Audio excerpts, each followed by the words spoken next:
Hello friends, welcome back to my channel Suma dot Chummi. So ಇವತ್ತು ನಾನು ಮಾಡ್ತಾ ಇದ್ದೀನಿ ವ್ಲಾಗ್ ಬಂದು. ಸೊ ಬಾಯ್ಸ್ಗೆ ಲೈಫಲ್ಲಿ ಯಾರು ನಮ್ಮ ಫಸ್ಟ್ ಪ್ರಿಫರೆನ್ಸ್ ಆಯ್ತಾರೆ?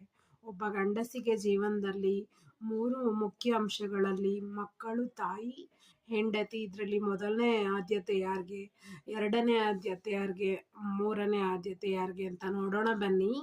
ತುಂಬ ಜನಕ್ಕೆ ಇದು ಕ್ವಶನ್ ಏರಿ ಹಾಕಿದ್ರೆ ಎಲ್ಲರೂ ಹೇಳ್ತಾರೆ, ಒಬ್ಬ ಬಾಯ್ಗೆ ಫಸ್ಟು ಅವ್ರ ಮಮ್ಮಿ ಪ್ರಿಫರೆನ್ಸು, ಸೆಕೆಂಡು ಅವ್ರ ವೈಫು, ಆಮೇಲೆ ನಂತರ ಮಕ್ಕಳು ಅಂತ ಆನ್ಸರ್ ಮಾಡ್ತಾರೆ.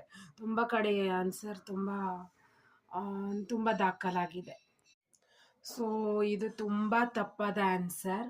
ನೀವೊಬ್ಬ ಗಂಡಾಗಿದ್ರೆ ಮೊದಲು ನೀವು ಯಾರಿಗೆ ಪ್ರಿಫರೆನ್ಸ್ ಕೊಡಬೇಕು ಅಂದರೆ, ಫಸ್ಟು ನಿಮ್ಮ ವೈಫ್, ಆಮೇಲೆ ನಂತರ ನಿಮ್ಮ ಮಕ್ಕಳು, ಆಮೇಲೆ ನೀವು ಪೇರೆಂಟ್ಸ್ಗೆ ಇಂಪಾರ್ಟೆನ್ಸ್ ಕೊಡಬೇಕು.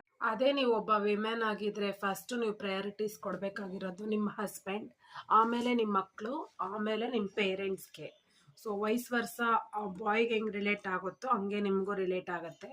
ಸೊ ನೀವು ಈ ಥರ ಒಂದು ಚೇಂಜಸ್ ಮಾಡ್ಕೋಬೇಕಾಗತ್ತೆ.